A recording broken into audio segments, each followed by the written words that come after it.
Salut chers panafricanistes, chers surfeurs, youtubeurs et puis combattants pour l'émergence africaine, c'est le bonheur de Lingui. Alors aujourd'hui j'aimerais parler de cette lettre ouverte qui a été formulée par les évêques de l'église catholique décriant, n'est-ce pas, les conditions de corruption, de pauvreté, de manque de développement, d'infrastructures, manque, n'est-ce pas, criard au niveau de l'éducation.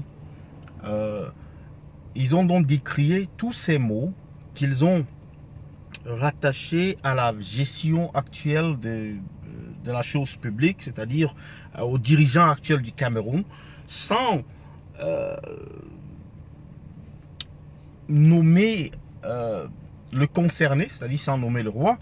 Ils ont quand même exploré tous les problèmes, ou alors la majorité des problèmes des Camerounais et de leurs, n'est-ce pas, de leurs fidèles, et demander à leurs fidèles de changer de cap, de faire le bon choix, c'est-à-dire de ne pas retomber dans les mêmes bêtises, de ne pas voter la répétition, de ne pas voter la stagnation, de ne pas voter le statu quo, en leur demandant donc de changer, en leur demandant d'essayer d'adopter des nouveaux dirigeants, d'essayer de mettre en place une nouvelle élite dirigeante. Et donc là, finalement, l'église catholique s'est complètement défaite du régime en place, c'est-à-dire du RDPC. Par le passé,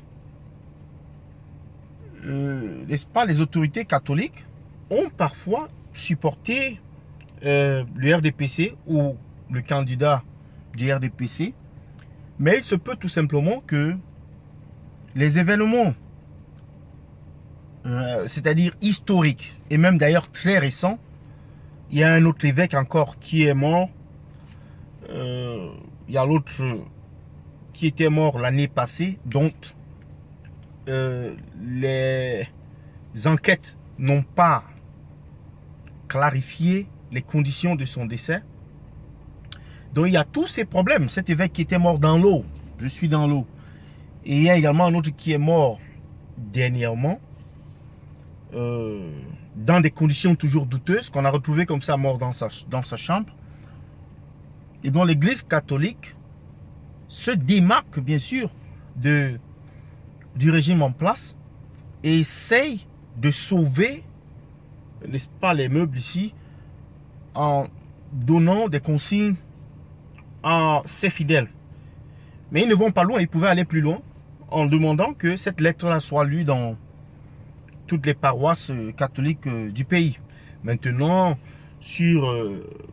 durant l'émission Droit de réponse, ils ont essayé de tacler ce problème, ils ont essayé d'explorer, n'est-ce pas, cette lettre, et où le fils de Fauchivé disait que l'église n'est pas dans son rôle, l'église ne doit pas faire ceci, l'église ne doit pas faire cela. Mais l'église a une opinion, certes. L'église a des fidèles. L'église donne des consignes.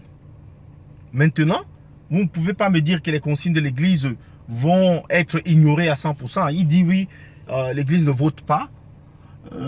L'église est apolitique. Il a essayé de tout justifier de cette manière-là. Mais l'église a toujours joué un rôle dans la politique. Toujours.